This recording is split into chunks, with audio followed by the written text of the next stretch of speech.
तो नमस्कार, मेरा नाम है राहुल। आप देख रहे हैं न्यूज़ चंक्स। थंबनेल देख के आपको अंदाज़ा लग ही गया होगा कि आज हम लोग किस टॉपिक पे बात करने जा रहे हैं।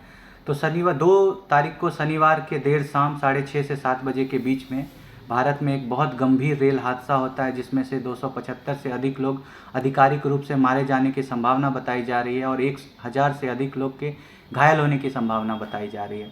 उसके 2 दिन के बाद यानी कि आज रेल मंत्री सुबह आते हैं, उनका बयान आता है जिसमें वो बताते हैं कि सेफ्टी ऑफ कमिश्नर रेलवे का सारा जो जांच है वो पूरा हो गया है और वो आकर के अपने जांच को सबके सामने रखेंगे। फिर दोपहर को रेलवे के एक बड़े अधिकारी का बयान आता है जिसमें वो बताते हैं कि कैसे सिग्नल का फेलियर या क्या क्या वजह हो सकती है। फिर उसके बाद शाम में देर शाम को रेल मंत्री का फिर से बयान आता है और वो कहते हैं कि सीबीआई को ये जो जांच है वो सौंप दी गई है।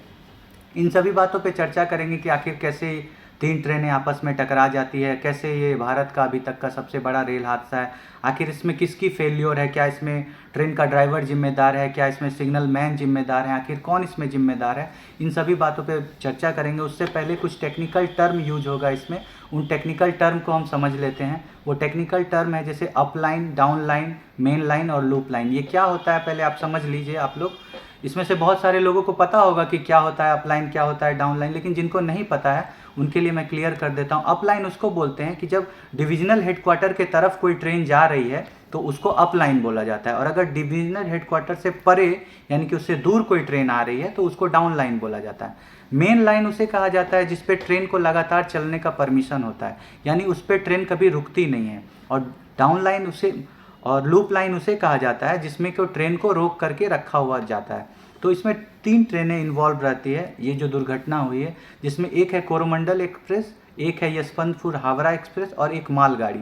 एक मालगाड़ी है जो अपने लूप लाइन पे खड़ी रहती है। कोरोमंडल एक्सप्रेस जो है बालासोर स्टेशन से भद्रा स्टेशन की तरफ आगे बढ़ रही होती है, और जो यशवंतपुर एक्सप्रेस है वो डाउन लाइन की तरफ वापस आ रही होती है। तो इस कैसे कैसे घटना को अंजाम दिया जाता है वो मैं आपको बताता हूँ।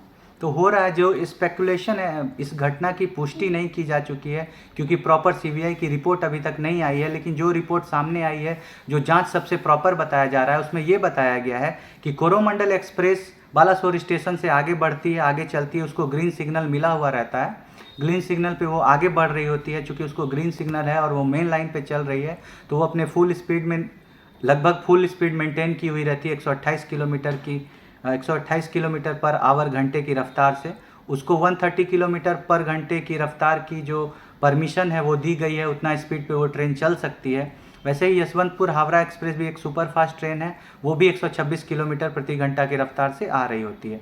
तो होता क्या है, जब एक सिग्नल ग्रीन सिग्नल पास होता है तो आप लोगों ने देखा होगा कि कभी कभी ट्रैक को चेंज किया जाता है। तो ट्रैक को जो चेंज करने वा जो जिसमें ट्रैक को चेंज किया जाता है वो कब होता है, जब सिग्नल जो है ग्रीन से रेड हो जाती है तो ट्रैक को चेंज कर दिया जाता है। यानी कि अगर इस लाइन पे परमिशन नहीं है तो आप जो है लूप लाइन पे रुक जाइए जा करके।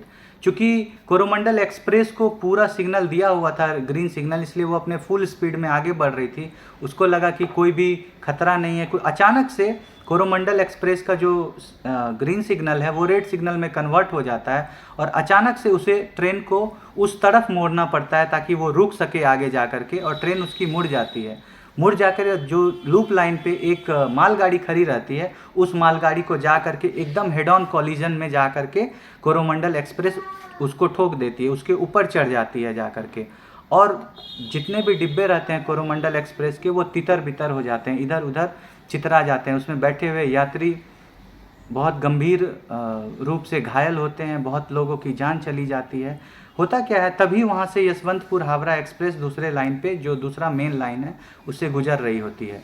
वो पूरी ट्रेन पार कर गई होती है, लेकिन उसका पिछला 2 डिब्बा जो बचा हुआ रहता है, कोरोमंडल एक्सप्रेस का जो बॉगी इधर उधर छितरा रहा था, एक बॉगी उछल करके उसके लास्ट दूसरे डिब्बे पे जा कर के गिरती है और वो ट्रेन भी पटरी से डीरेल हो जाती है। मतलब पटरी रेल पटरी को बोला जाता है, तो पटरी से वो बाहर हो जाती है, यानी रेल से डीरेल हो जाती है। तो वो ट्रेन भी क्षतिग्रस्त होती है और उसके भी कुछ लोग मारे जाते हैं। तो इस तरह से 3 ट्रेनें आपस में टकराती है, टकरा करके इतने बड़े दुर्घटना का कारण बनती है। तो आखिरकार इसमें कौन जिम्मेदार है? क्या इसमें सिग्नल डिपार्टमेंट का फेलियर है या फिर क्या इसमें ड्राइवर की, लोको पायलट की गलती है? लेकिन लोको पायलट की गलती अभी तक सामने नहीं आई है, क्योंकि जो जांच हुई है उसमें बताया जा रहा है कि लोको पायलट ओवर स्पीड में ट्रेन नहीं चला रहे थे, अंडर स्पीड में ही चला रहे थे। जैसा सिग्नल उनको मिल रहा था उसके हिसाब से ही काम कर रहे थे। तो इसमें लोको पायलट की गलती नहीं ही बताई जा रही, लेकिन सीबीआई जांच के बाद सारी रिपोर्ट सामने आएगी कि आखिर हुआ क्या था, आखिर एक्चुअल में वजह क्या थी, क्यों ट्रेन आपस में टकराई। जो अभी सबसे बेस्ट स्पेकुलेशन आया है सामने में, जिसमें बताया जा रहा है कि कैसे कैसे ट्रेन टकराई है, वो मैंने आपके सामने रखा। इसमें आपको बता दूं कि इसमें जो 275 लोग आधिकारिक रूप से मारे जाने की संभावना है, रेलवे उसी को आधिकारिक रूप से मारे जाने की खबर देती है जिन्होंने रिजर्वेशन कराया हुआ रहता है। जो जनरल बॉगी में जो पैसेंजर ट्रैवल कर रहे होते हैं, उनके मौत को आधिकारिक रूप से शामिल नहीं किया जाता है। ये एक बहुत ही चर्चा का विषय है जिस पे लोगों को चर्चा करनी चाहिए कि क्यों आखिर उन्हें आधिकारिक रूप से मृत घोषित नहीं किया जाता है। क्या उनकी जान की कोई कीमत नहीं है? और अगर है तो क्या उनके टिकट पे ये नहीं लिखा जा सकता है कि आपका नाम क्या है? खैर, इस पे आगे चर्चा करेंगे, लेकिन अभी जो बहुत ही दुखद घटना हमारे सामने आई है, जिसमें ऐसा घटना को अंजाम दिया गया है, ऐसा घटना हुआ है जो भारत इतिहास का अभी तक का रेल का सबसे बड़ा दुर्घटना साबित होकर के सामने आया है। उसमें और आगे जा कर के कितने लोगों की मौत होगी, क्या होगी, वो सभी बातें आपके सामने लाऊंगा। तब तक के लिए नमस्कार, धन्यवाद। आप तब लाइक करते रहिए, चैनल को सब्सक्राइब करिए, और तब तक के लिए प्रणाम।